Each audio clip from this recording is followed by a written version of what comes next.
이 시간 하나님의 말씀을 보겠습니다. 신약 성경입니다. 갈라디아서 말씀입니다. 308페이지에 있습니다. 308페이지 갈라디아서 5장입니다.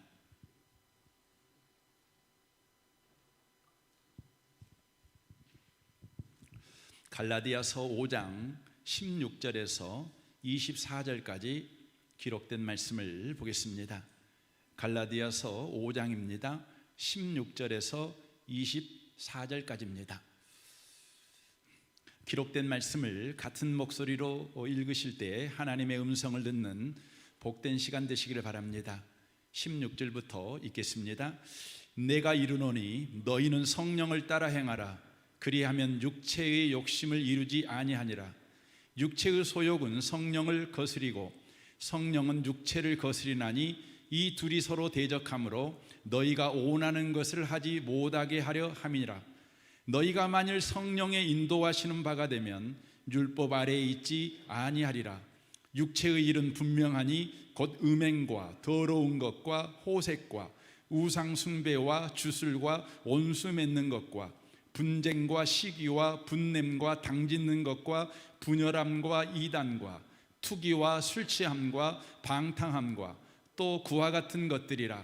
전에 너희에게 경계한 것 같이 경계하노니 이런 일을 하는 자들은 하나님의 나라를 유업으로 받지 못할 것이요 오직 성령의 열매는 사랑과 희락과 화평과 오래 참음과 자비와 양선과 충성과 온유와 절제니 이 같은 것을 금지할 법이 없느니라. 그리스도 예수의 사람들은 육체와 함께 그 정욕과 탐심을 십자가에 못 박았느니라. 아멘. 아멘. 함께 예배하는 모든 분들 가운데 이 말씀의 축복이 함께 하시기를 주님의 이름으로 축원합니다. 우리는 이 갈라디아서 말씀을 통해 내내 들은 것은 구원은 예수님으로 충분하다는 것입니다. 예수 외에 우리의 구원을 위해서 무언가를 더할 필요가 전혀 없다는 것입니다. 갈라디아서는 이를 알려주기 위해서 율법 아래 있는 것과 예수 안에 있는 것을 대조하여 계속해서 말씀을 해왔습니다. 율법 아래 있는 자들은 종노릇을 할 수밖에 없으며 예수 안에 있는 자들은 자유인의 삶을 살 것이다 라고 말씀하고 있습니다. 오늘 본문은 율법 아래 있는 것과 예수 안에 있는 것을 육체를 따르는 것과 성령을 따르는 것으로 대조하여 이를 또 설명하고 있습니다. 모든 그리스도인들에게는 그 마음에 두 가지 속성이 활동하고 있습니다. 예수 믿기 전에는 우리 마음에 단 하나의 속성만 활동하고 있었습니다. 그러나 예수님을 믿고 난 이후에 우리 마음에는 두 마음이 바로 활동하고 있다는 것입니다. 바로 육체와 성령입니다. 여기서 놀라운 것은 이 둘 중에 하나가 활동하면 다른 것이 멈춘다는 것입니다. 그러니까 우리가 육체를 따라 행동을 하면 성령이 그 활동을 멈춥니다. 하지만 성령을 따라 행하게 되면 육체가 그 활동을 멈춘다는 것입니다. 그래서 바울은 우리에게 이렇게 권면합니다. 16절입니다. 내가 이르노니 너희는 성령을 따라 행하라. 그리하면 육체의 욕심을 이루지 아니하리라 라고 말씀합니다. 저는 여러분을 축복합니다. 성령을 따라 행하는 분들이 되시기를 바랍니다. 그러면 저와 여러분 속에 있는 또 다른 속성인 바로 육체의 욕심이 이루어지지 않게 된다는 것입니다. 여기에 나와 있는 이 육체는 영과 대비되는 우리 신체를 말하는 것이 아닙니다. 여기에 쓰여 있는 이 육체는 하나님이 주인된 인생과 대조되는 자기 자신이 자기 인생의 주인이 된 것을 의미하는 것입니다. 그래서 여기에 욕심이라는 단어가 붙었습니다. 욕심은 과욕을 말합니다. 지나친 욕심을 의미합니다. 그러므로 육체의 욕심이라는 의미는 자기가 자기 인생의 모든 부분에서 주인이 되려 하는 자기를 지배하려는 충동과 갈망을 의미하고 있습니다. 메시지 성경에서는 이 육체의 욕심을 바로 이기심이라고 번역해 놓은 것을 보게 됩니다. 바로 자기 자신 스스로가 방어하려는 마음이고, 남의 것을 빼앗아 자기 것을 채우려고 하는 바로 공격심을 가르치고 있는 것입니다. 자기 마음대로 인생을 살아야만 직성이 풀리고 만족하는 욕망, 이것이 바로 육체의 욕심인 것입니다. 오직 자기 자신이 자기 자신에 대하여 왕이 되어야 되며, 자기 인생의 신은 오직 자기 자신이 되어야만 한다는 우상 숭배가 바로 육체의 욕심이다, 이렇게 말씀을 드릴 수가 있습니다. 이렇게 우리가 육체의 욕심을 따라 살게 되면 우리 인생에 분명한 결과가 가져옵니다. 그래서 19절은 이렇게 말씀합니다. 육체의 일은 분명하니 곧 음행과 더러운 것과 호색과 우상 숭배와 주술과 온수 맺는 것과 분쟁과 시기와 분냄과 당짓는 것과 분열함과 이단과 투기와 술 취함과 방탕함과 또 그와 같은 것들이라 라고 말씀합니다. 지금 제가 읽어서 나열해 드렸던 것들은 가치 없는 것들입니다. 의미 없는 것들입니다. 열매로 쓸 수 없는 것들입니다. 한마디로 말하면 쓰레기들이지요. 그러니까 우리가 육체의 욕심을 따라 곧 내 인생에 내가 주인된 삶을 살아가는 방향성을 가지게 되면 저와 여러분의 인생은 쓰레기만을 마음속에 가득 담고 사는 쓰레기통이 되는 인생이 된다, 이렇게 성경이 말씀하고 있습니다. 왜 쓰레기통이 되는 겁니까? 여러분, 인생이 왜 자기가 자기 인생의 주인, 보호자가 되고 공급자가 되고 구원자가 되려고 하면 쓰레기밖에 만들어내지 못하는 쓰레기통이 되는 겁니까? 그 이유를 21절 하반절에서 이렇게 말씀합니다. 이런 일을 하는 자들은 하나님의 나라를 유업으로 받지 못할 것이요 라고 말씀합니다. 바로 하나님의 나라를 유업으로 받지 못하기 때문이라는 것입니다. 하나님의 나라를 유업으로 받지 못한다는 말은 하나님이 다스리심으로 만들어내는 선물, 곧 은혜를 받지 못하기 때문이다 라는 의미의 말씀입니다. 바로 하나님이 만드실 수 있는 것, 하나님만 만들어서 우리에게 공급한 것을 우리가 받아서 인생을 살지 못하기 때문에 결국 쓰레기만 만들어내는 인생을 살게 된다라고 말씀하는 것입니다. 여러분, 인간이 누구입니까? 인간은 만드는 창조주가 아닙니다. 인간은 만들어진 피조물입니다. 피조물인 인간은 스스로 자기 자신에게 필요한 것을 만들어낼 수가 없습니다. 그러나 인간들은 스스로 뭔가를 만들어낼 수 있다고 오해합니다. 역사 속에서 끊임없이 인간은 피조물이 아니라 무언가를 만들어낼 수 있는 창조주라고 오해했습니다. 그 이유는 바로 보이는 물질 문명을 인간이 만들어내었기 때문에 그렇습니다. 여러분, 스마트폰을 보면 신통방통하지 않습니까? 굉장하지 않습니까?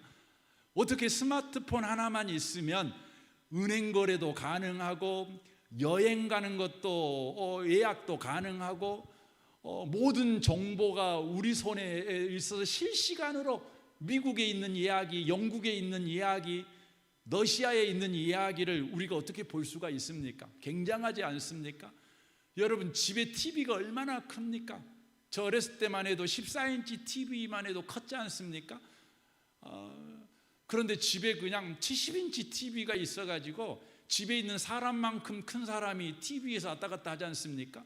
여러분, 그것을 누가 만들었냐면 사람이 만들었습니다. 우주선을 만들어서 지구 밖으로 여러분 비행체를 날려보내는 것입니다. 달을 탐사한 것이죠. 심지어 요즘은 화성도 탐사하는 여러분 우주선을 쏴가지고 최근에 화성에서 사진이 전송된 것을 우리가 알고 있지 않습니까?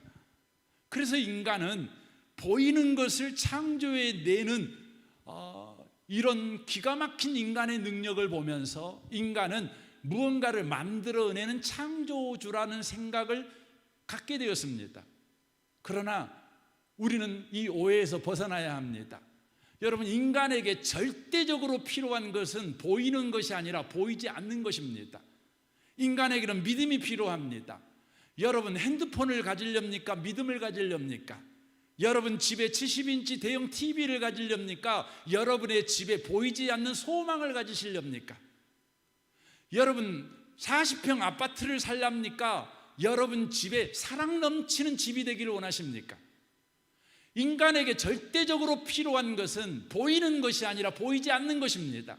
인간은 보이는 것을 만들어낼 수 있습니다. 하지만 인간은 인간에게 반드시 필요한 보이지 아니하는 믿음, 소망, 사랑, 희망, 가치, 그 무엇보다도 생명을 만들어낼 수 없다는 것을 우리는 알아야 합니다. 인간은 만들어내는 창조주가 아니라 만들어진 피조물이라는 것을 우리는 기억해야 합니다.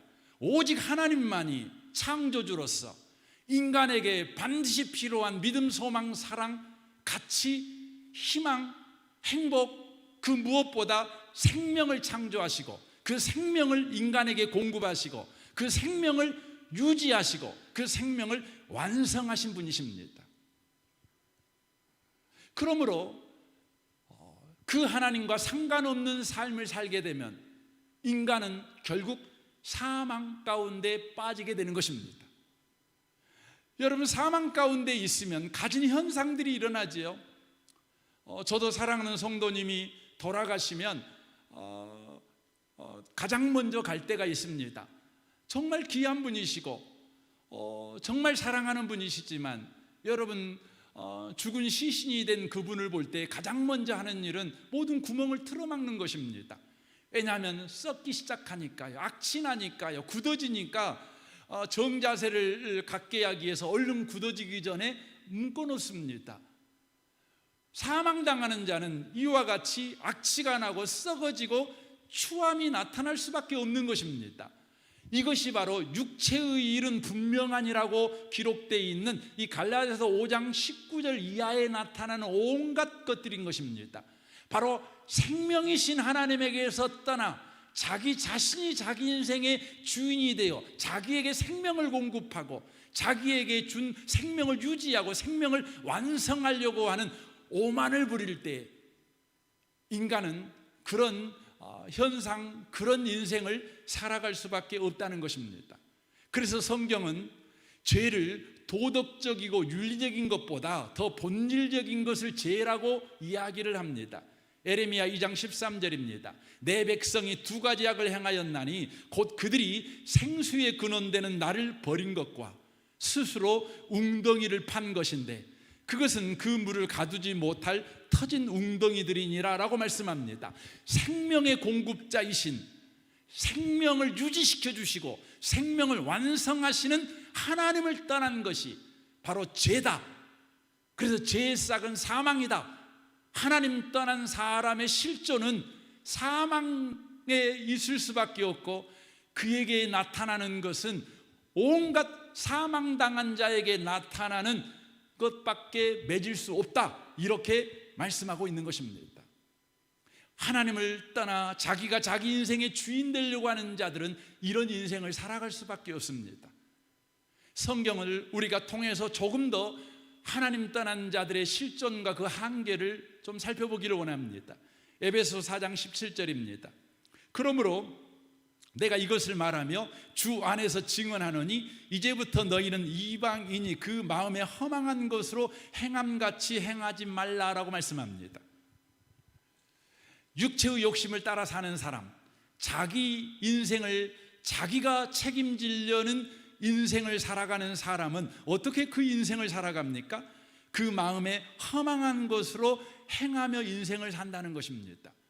여기에 기록된 허망이라는 이 단어는 자신이 할 수 없는 것을 꿈꾸며 살아간다는 것을 의미하는 겁니다. 사람은 행복을 꿈꿉니다. 사람은 정의를 열망합니다. 그러나 인간은 행복을 만들어낼 수 없습니다. 다만 행복을 찾아 나설 뿐입니다. 인간은 정의를 만들어낼 수 없습니다. 다만 정의를 외칠 뿐입니다. 그리고 상대방에게 정의를 요구할 뿐입니다. 인간은 평생 행복을 갈망합니다. 행복을 연구합니다. 행복하기 위해서 헌신합니다. 그러나 결국 인간은 자기 자신에게 행복을 만들어 줄 수가 없습니다. 꾸버시의 행복여행이라는 여러분 책과 영화가 있습니다. 거기에 등장하는 이 꾸버라는 이분은 정신과 의사입니다. 많은 정신적으로 어려움을 당하여 삶을 힘들게 살아가는 사람들을 상담해주고 그분들을 정신적으로 도움을 주는 일을 합니다. 하지만 자기가 한 상담과 자기가 처방한 약이 바로 정신으로 인하여 어려움 당하는 그들을 고쳐내지 못하는 것을 알게 됩니다. 그래서 어떻게 하면 그분들에게 행복을 줄 수 있을까? 행복이 대체 뭘까? 그래서 이분이 행복을 찾아서 여행하는 것에 관한 이야기입니다. 이분이 중국에 가지요, 티벳에 가지요, 아프리카 가지요. 그래서 행복 여행을 통해서 행복이 무엇인가를 그가 발견할 때마다 꼼꼼하게 노트에 기록합니다. 23가지를 기록해서 써놓죠. 이게 그 내용입니다. 여러분, 꾸버시는 행복했을까요? 그는 행복이 이런 것이다라고 발견했을 뿐입니다. 행복이 이런 거라고 찾았을 뿐입니다. 그는 행복을 만들지 못합니다. 행복이 이거구나. 그는 읽도록 책을 써냈을 뿐입니다. 행복을 처방했을 뿐입니다. 행복을 만들지 못합니다. 왜 인간은 스스로 답을 만들어낼 수 없는데도 이 허망한 꿈을 만들어내기 위해서 끊임없이 노력할까요? 그 이유를 에베소서 4장 18절은 이렇게 말씀합니다. 그들의 총명이 어두워지고 그들 가운데 있는 무지함과 그들의 마음이 굳어짐으로 말미암아 하나님의 생명에서 떠나 있도다라고 말씀합니다. 무지하기 때문이래요.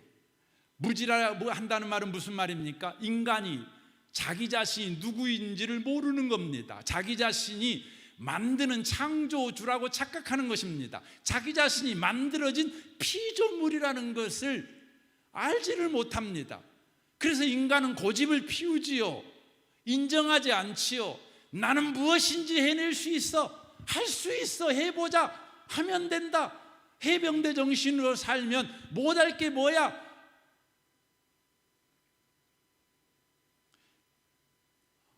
왜 인간은 자기 자신이 누구인지를 모르는 그것을 인정하지 않고 고집 피울까요? 굳어질까요? 에베소서 4장 18절은 그렇게 말씀하죠. 그들의 총명이 어두워지고 그들 가운데 있는 무지함과 그들의 마음의 굳어짐으로 말미암아 하나님의 생명에서 떠나 있도다. 여러분, 이 성경은 그들이 무지하고 굳어지니까 하나님의 생명에서 떠난 것 같이 표현되어 있지만 이 성경을 여러분 바르게 보면 하나님의 생명에서 떠나니까 내가 누구인지를 모르는 거예요. 그리고는 고집 피우는 자가 돼버린다는 것입니다. 하나님을 떠난 사람들은 그래서 이렇게 살 수밖에 없는 것입니다. 허망한 것을 꿈꾸며 자신이 할 수 없고 자신이 만들어낼 수 있는 것을 만들어낼 수 있고 할 수 있는 양 끊임없이 떠버리며 찾고 또 찾는 방황하는 인생, 허무한 인생을 살아낼 수밖에 없는 것입니다. 그 결과는 어떻게 될까요? 19절이 이렇게 말씀합니다. 그들이 감각 없는 자가 되어 자신을 방탕에 방림하여 모든 더러운 것을 욕심으로 행하되라고 말합니다. 그들의 결국은 뭐냐면 방탕에 방림한다는 것입니다. 여러분, 방탕이 뭡니까? 방탕은 그 자리를 계속 맴도는 것입니다. 계속 맴도는 것입니다. 술 취한 자를 방탕의 대표적인 예로 성경은 소개합니다. 술 취한 자들이 술을 먹으면 주사를 부리지 않습니까? 특별히 한 이야기를 또 이야기하고 한 이야기를 또 이야기하는 주사를 부린 사람이 있습니다. 이게 방탕입니다. 방림은 뭡니까? 내버려 두는 것입니다. 그러므로 방탕에 방림한다는 것은 다람쥐 쳇바퀴 도는 것 같은 인생에 대하여 결국 체념하며 산다는 것입니다. 사람들은 누구나 그렇습니다. 예수 없는 사람은 그가 은퇴하면 인생을 체념합니다. 70이 먹고 80이 먹으면 인생 체념하며 삽니다. 다 인생이 그렇지 뭐. 예수고 수고했지만 얻은 게 뭐냐는 것입니다. 남은 게 뭐냐는 것입니다. 사람들의 무시밖에 남지 않습니다. 인정해주지 않는 세상, 뭔가 이룬 것이 하나도 없이 홀로 늙어가고 홀로 죽어가고 홀로 병들어가는 자기 자신밖에 없는 것입니다. 그래서 인생에 대하여 희망을 포기해버리고 체념하며 사는 것입니다. 될 대로 되라지, 뭐 인생이 뭐 다 그래지, 인생 뭐 별거 있어, 이렇게 살아갑니다. 하지만 여러분, 예수 믿는 사람은 그렇지 않습니다. 예수 믿는 사람의 속에는요, 계속해서 우리를 앞으로 나아가게 하는 생명이 역사합니다. 예수 믿는 사람은 천성을 향해서 앞으로 터벅터벅 걸어가는 사람입니다. 그러므로 예수 믿는 사람은 60이 되고 70이 되고 80이 돼도 그 심령 속에서 항상 샘솟는 새로운 소망, 앞으로 나아가야 될 소망이 넘치는 것입니다. 혹시 여러분이 예수를 믿는다고 하면서도 나이가 여러분을 눌러서, 여러분의 건강이 여러분을 압박해서, 여러분들의 가정 환경이 여러분들을 바로 숨쉬게 못하게 해서 체념하고 살고 있으십니까? 여러분, 예수에게 집중하십시오. 예수를 바라보십시오. 예수를 여러분 들이키십시오. 예수를 여러분 먹으십시오. 그때 여러분과 저에게는 소망이 있다는 걸 알게 됩니다. 우리 인생은 체념할 수 없다는 걸 알게 됩니다. 나는 천성을 향해서 앞으로 나아가고 있는 사람이라는 것을 저와 여러분이 발견하게 될 것입니다. 우리는 성령을 따라 살아야 합니다. 성령을 따라 산다는 건 무엇입니까? 바로 성령이 하시는 일을 따라 산다는 것을 말하는 것입니다. 여러분, 성령이 하시는 일이 무엇일까요?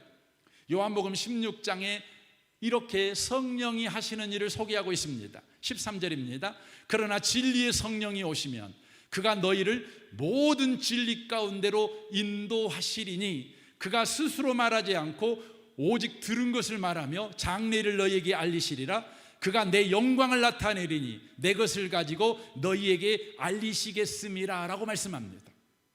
성령이 하시는 일은 우리를 모든 진리 가운데로 인도합니다. 여러분, 모든 진리는 예수님이십니다. 예수님은 모든 진리입니다. 여러분, 정치에는 정치의 진리가 따로 있거나 경제에는 경제의 진리가 따로 있는 것이 아닙니다. 철학에는 철학의 진리가 따로 있거나 남자에게는 남자의 진리, 여자에게는 여자의 진리가 따로 있는 것이 아닙니다. 인생이 각양각색의 인생을 살아가지만 그 모든 것의 해답은 오직 예수님 한 분뿐입니다. 인생에게는 만 가지, 10만 가지의 인생의 의문점을 가지고 삽니다. 인생이 답을 구하고 살아갑니다. 그런데 그 모든 것의 답은 딱 한 가지입니다. 예수 그리스도십니다. 그래서 예수 그리스도는 모든 진리가 되십니다. 성령님은 모든 진리로 우리를 인도하십니다. 곧 성령님은 예수께로 우리를 인도하신다는 것입니다. 그래서 예수가 모든 인생의 의문점에 대하여, 질문에 대하여 답이시다, 이것을 가르쳐 주십니다. 그리하여서 우리로 하여금 예수님을 우리 인생의 주인으로, 왕으로 모시고 살도록 하시는 일이 바로 성령이 하시는 일입니다. 그러므로 성령을 따라 산다는 것은 예수님이 내 인생의 왕이십니다. 예수님이 내 인생의 주인이십니다. 이렇게 알고 인생을 산다는 것입니다. 우리 인생의 주인으로 들어오신 예수님, 우리 인생의 왕으로 오신 예수님이 무슨 일 하실까요? 로마서 8장 1절은 이렇게 말씀합니다. 그러므로 이제 그리스도 예수 안에 있는 자에게는 결코 정죄함이 없나니 이는 그리스도 예수 안에 있는 생명의 성령의 법이 죄와 사망에서 너를 해방하였음이니라 라고 말씀합니다. 우리 인생의 왕으로 들어오신 주님, 주인으로 들어오신 주님께서 왕으로서 이 일을 하십니다. 무슨 일 하십니까? 죄와 사망의 법칙에서 우리를 해방시키십니다.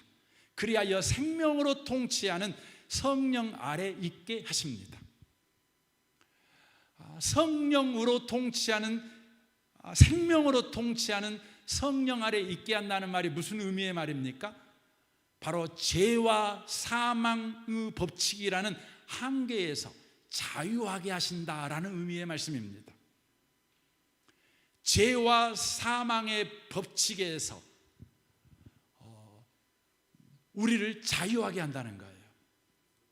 이 말씀을 이해하기 위해서 한 가지 예를 들겠습니다. 이 지구상에 사는 모든 사람들은 중력의 법칙에 지배를 받습니다. 예외가 없습니다. 남녀노소 할 것 없이, 모든 인종의 구별이 없이 모든 지구상에 존재하는 사람들은 중력의 법칙에 지배를 받습니다. 여러분, 중력의 법칙이 뭡니까? 바로 지구에 존재하는 모든 것에는 끌어당기는 힘이 작용한다는 거예요. 그래서 우리는 넘어집니다.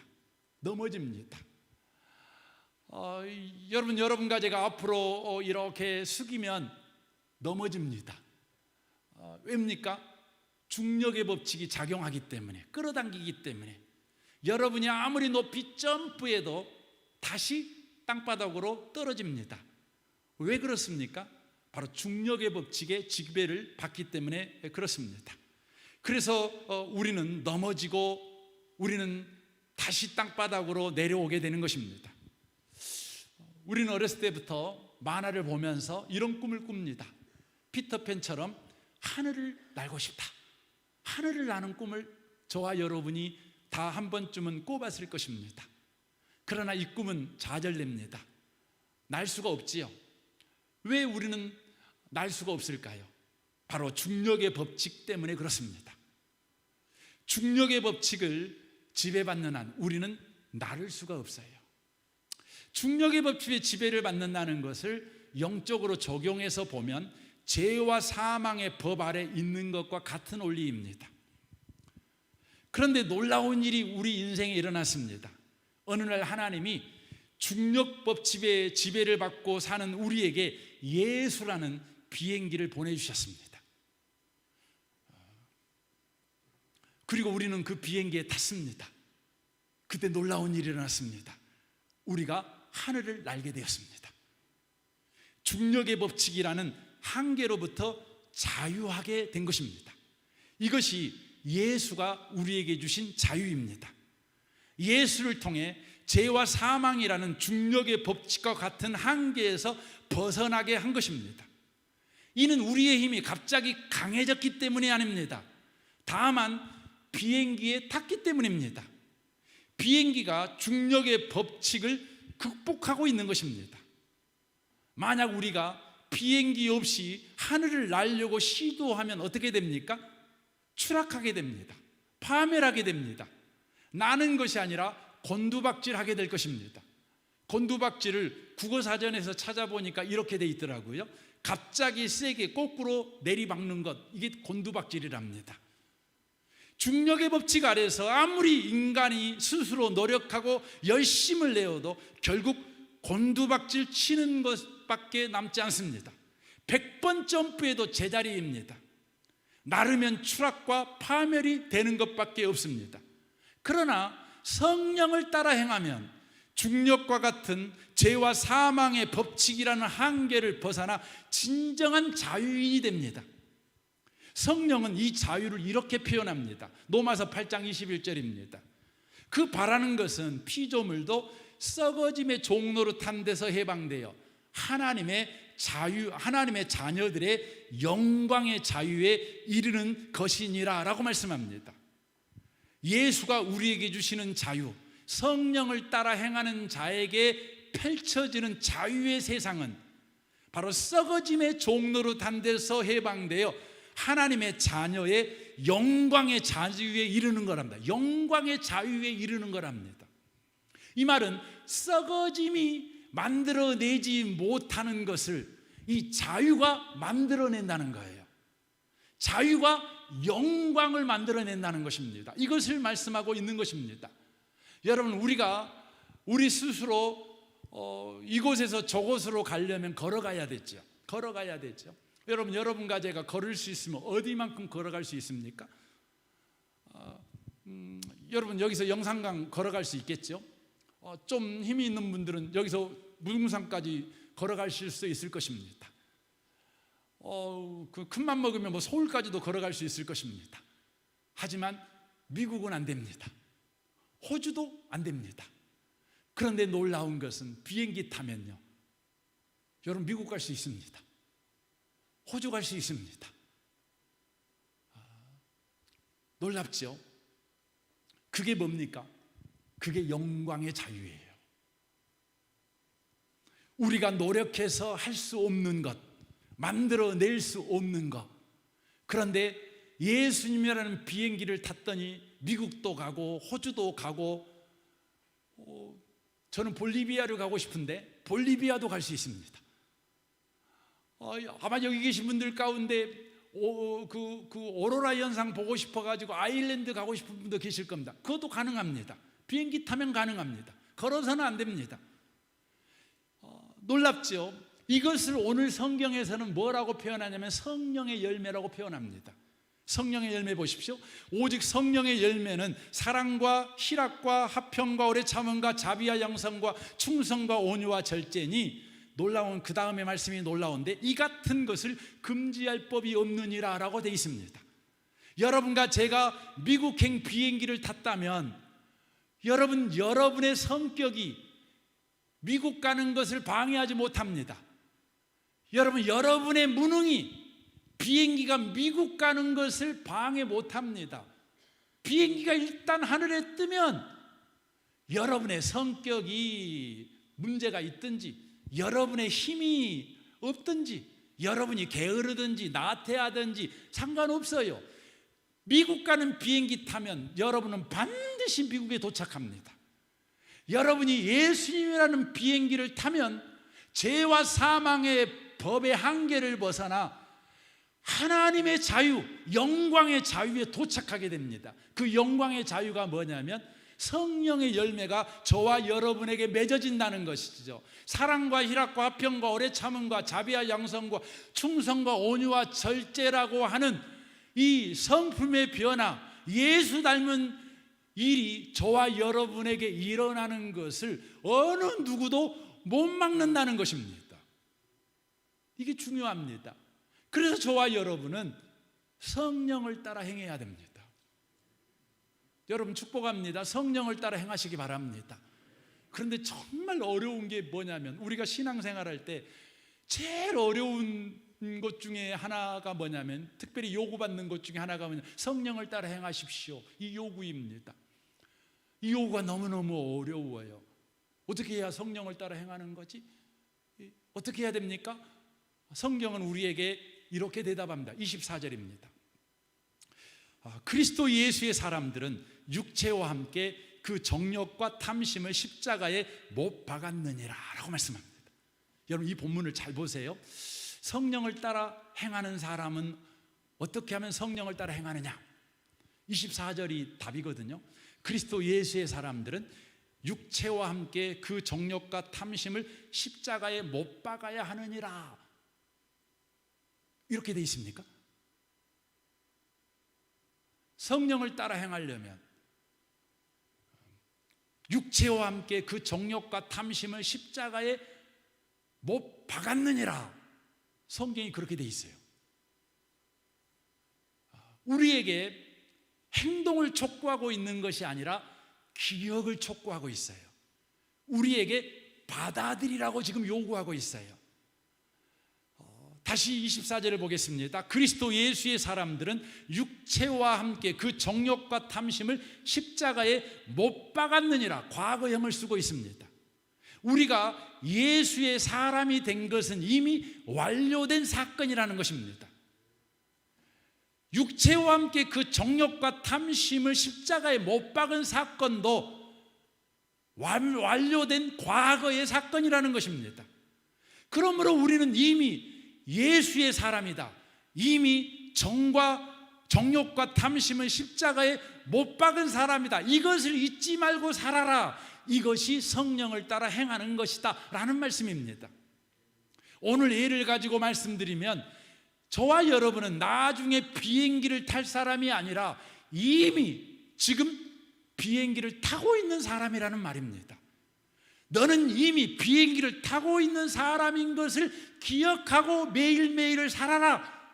이게 성령을 따라 행하는 것입니다. 우리는 나중에 비행기를 탈 사람이 아닙니다. 우리가 정과 욕심을 십자가에 못 박아서 하나님에게 인정받으면 그래 너 비행기 타 이렇게 탑승 수속을 밟을 수 있는 자격이 주어지는 게 아니라 이미 예수께서 행하신 일 때문에 우리는 바로 이미 비행기에 타고 있는 사람입니다. 우리는 이미 하늘을 나는 비행기에 타고 있는 사람이에요. 우리는 이미 죄와 사망이라는 중력의 법칙에서 해방된 나날을 살고 있는 사람이라는 거예요. 그러나 우리가 이미 비행기를 타고 날고 있다는 것을 받아들이기가 참 어렵습니다. 왜냐하면 우리는 자연 속에서 살다 보니까 하늘을 나는 새들을 봅니다. 하늘을 나는 새를 보니까 새가 하늘을 날려면 어떻게 해야 되죠? 날개짓을 해야 되잖아요. 누가요? 하늘을 나는 새가요. 그러니까 우리는 자연 세계에서 뭘 배우냐면 하늘을 날려면 새가 날개짓을 하듯 우리도 날개짓을 해야 된다고 배웁니다. 이게 자연 법칙에 적용을 받는 사람들은 그렇습니다. 하지만 우리는 은혜의 법칙에 적용을 받는 인생을 사는 사람들입니다. 그런데 이것을 이해하지 못하고 내가 나르려면 내가 뭔가를 하고 있어야 나는 거지, 내가 날개짓도 안 하고 있는데 어떻게 날고 있냐 이거지요. 그래서 사람들은 이미 비행기 속에 타고 날고 있음에도 불구하고 내가 뭔가를 비행기 속에서 해야 이 비행기가 계속 난다고 생각을 합니다. 그래서 비행기에서 계속해서 힘주고 있어요. 비행기가 계속 날도록 협력하고 있는 거죠. 여러분, 우리는 새벽 기도해야 됩니다. 우리는 주일 예배 드려야 합니다. 하지만 그것이 비행기가 계속해서 날도록 협력하는 일이 되면 안 됩니다. 우리가 기도하고 예배하는 것은 뭐냐? 비행기 속에 있는 그 은혜를 누리기 위해서예요. 그런데 많은 사람들이 비행기가 날아가도록 협력하기 위해서 기도하고 헌신하고 예를 씁니다. 사랑하는 성도 여러분, 우리는 꼭 기억해야 합니다. 우리는 이미 비행기를 탔습니다. 그리고 이미 우리는 하늘을 나는 비행기 속에 있습니다. 이걸 기억해야 돼요. 이 기억력을 가지고 매일매일을 사는 겁니다. 매일매일 사는 것입니다. 그래도 아이고 우리가 뭔가 해야지요 라고 말하는 사람에게 성경은 이렇게 말씀합니다. 로마서 6장 11절입니다. 이와 같이 너희도 너희 자신을 죄에 대해서는 죽은 자요 그리스도 예수 안에서 하나님에 대하여는 살아있는 자로 뭐하라고요? 여길지어다. 여긴다는 말이 무슨 말이냐면 간주해라 라는 말씀이고, 이 여긴다는 말은 신중하게 생각해서 결론을 내려라 이런 말이에요. 신중하게 생각해서 결론을 내려라, 그리고 그 결론을 따라서 행동해라, 이런 의미의 말씀입니다. 그러니까 저와 여러분이 지금 이미 비행기에 타고 있다. 이미 우리는 죄와 사망의 법에서 벗어나 생명의 성령의 법 아래 있는 영광의 자유의 인생을 살고 있는 자다. 이것을 받아들이는 사람이 되기 위해서 여러분 신중하게 생각해 보라는 거예요. 여러분, 예수를 믿는다는 것은 덮어놓고 믿는 게 아니에요. 신중하게 저와 여러분이 증거를 가지고 생각을 해보면서 그렇구나, 그러니 믿을 수밖에 없네, 그러니 내가 지금 이미 비행기에 탔네, 그렇게 받아들이고 사는 거예요. 그래서 예수님께서 신앙생활이 무엇인가를 이렇게 우리에게 소개합니다. 누가복음 14장 27절입니다. 누구든지 자기 십자가를 지고 나를 따르지 않는 자도 능히 내 제자가 되지 못하리라. 그러니까 여러분, 예수 믿는다는 건 뭐 예수 따라가는 거예요? 성령을 따라 행하는 것입니다. 성령을 따라 행하려면 어떻게 해야 돼요? 여러분, 간주해야 돼요. 받아들여야 돼요. 받아들이려면 결론이 나와야지요. 계산이 돼야지요. 그래서 주님이 이렇게 말씀합니다. 너희 중에 누가 망대를 세우고자 할진대 자기가 가진 것이 준공하기까지에 족하는지 먼저 앉아 그 비용을 계산하지 아니하겠느냐. 그렇게 아니하여 그 기초만 쌓고 능히 이루지 못하면 보는 자가 다 비웃어 이르되 이 사람이 공사를 시작하고 능히 이루지 못하였다 하리라 라고 말씀합니다. 본인은 1,000만 원밖에 없는데 100억짜리 건물을 세우려고 한다면 여러분 그 땅 좀 파고 끝나는 거 아닙니까? 계산해 봐야 되는 거예요. 여러분 예수를 믿는다는 건 계산이 끝난 거예요. 예수 믿어도 되겠구나. 내가 예수 믿는 그 기초 위에 내 인생을 건설해도 되겠구나. 이렇게 계산이 나와야 돼요. 그래서 예수님이 계속해서 말씀합니다.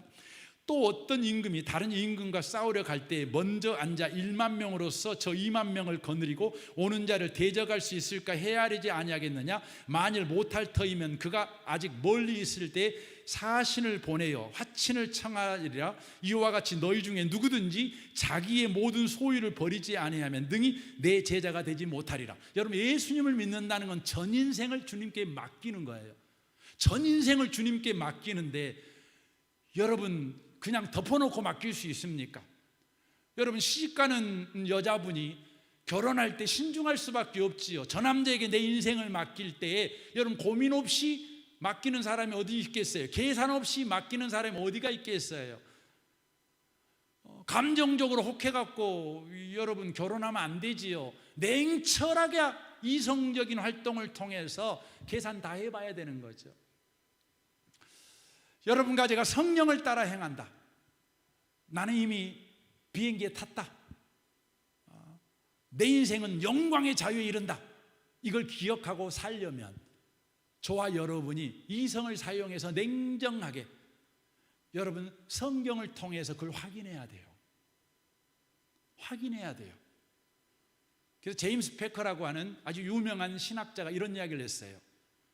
성도들 가운데 예수 믿는 사람들이 많다.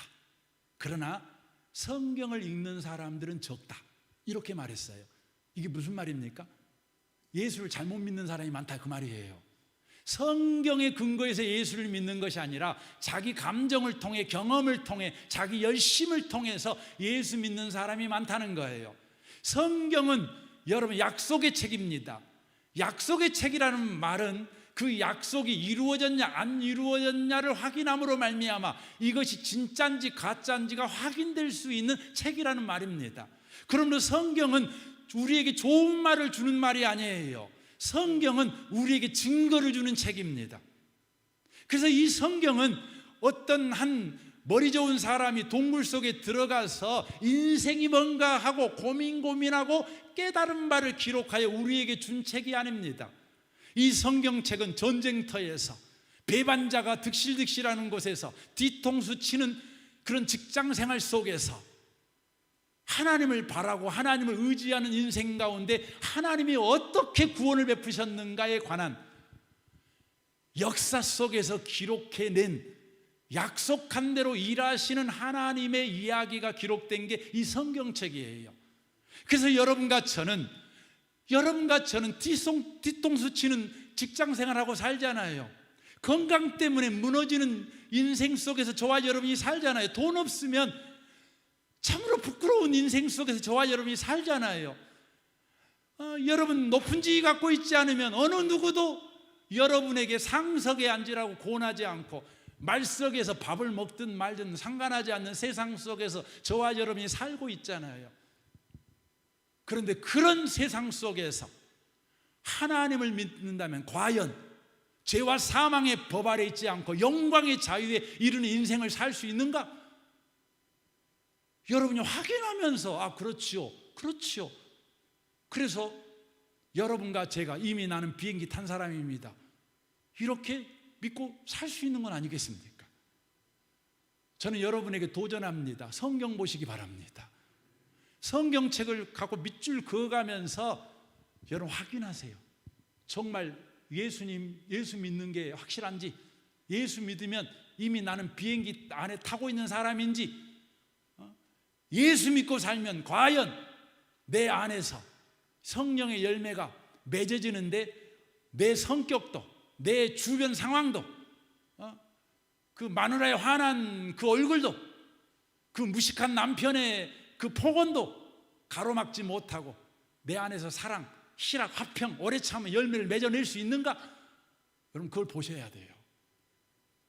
저는 이 아침에 오시는 복이 있는 분들이 그렇게 도전하시기 바랍니다.